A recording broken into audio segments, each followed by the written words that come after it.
लेकिन चिराग पासवान ने इस पूरे मामले पर एक शब्द भी नहीं कहा है। और इसके बाद नीतीश कुमार का हड़बड़ी में चिराग से मिलना, यह भी कुछ कहानी की जरूर कह रहा है। बाबा चिराग पासवान मैं आ ही रहा हूँ, मैं सिलसिलेवार तरीके से उन चीजों पे आऊंगा। चिराग पासवान इतनी हल्की राजनीति नहीं कर रहे हैं, वो समझना पड़ेगा थोड़ा सा।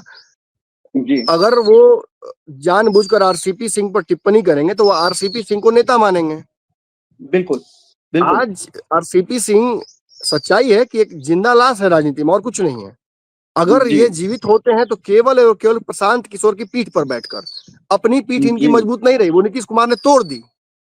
इनकी पीठ को नीतीश कुमार ने तोड़ दी, और भाजपा ने भी उसमें उनका साथ दिया।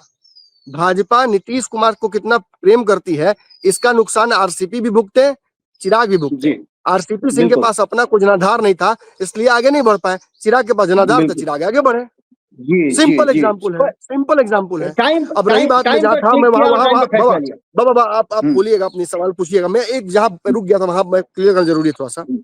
जैसे ही चिराग पासवान ने उस बैठक से अपने आप को दूरी बनाई, मैं समझ गया था कि चिराग पासवान एक तरफ से सॉफ्ट, एक तरफ से हार्ड, मतलब good cop bad cop. Arun Bharti को, जीजा को पूरी तरह से अग्रेसिव रोल दे दिया गया इस बार, और चिराग पासवान खुद जो सॉफ्ट कॉप वाला है, जो गुड कॉप वाला रोल है, वो खुद निभाएंगे।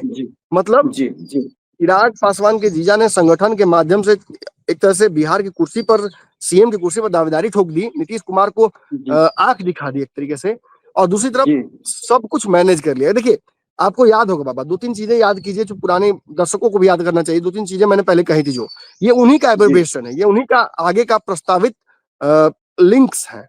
मैंने कहा था आपको कि बैठक जो हुई थी उसमें चिराग पासवान को लेकर भाजपा से नीतीश कुमार ने पूछा था, फिर चिराग पासवान बाहर चले जाएंगे क्या? ये क्यों पूछा था? आपने कहा था हाँ, ये बिल्कुल, ये उन्होंने कहा था। तो ये क्यों पूछा था उन्होंने? दरअसल उनके नेताओं को, खासतौर पे दिल्ली वाले नेता को, याद रखिए, दिल्ली वाले नेता को, जदयू के दिल्ली वाले नेता को चिराग पासवान ने हड़का दिया था कि अगर ये 5 ग्राम भी नहीं दे पाओगे हमको तो रखो अपनी धरती तमाम।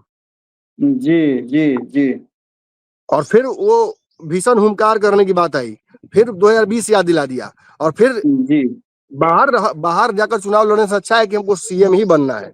चलिए अब बोलिए इस पे। तो इस पे कहीं ना कहीं फंस जाता है पेच, इस पे फंस जाता है पेच। अब बेचैनी जदयू को बढ़ गई,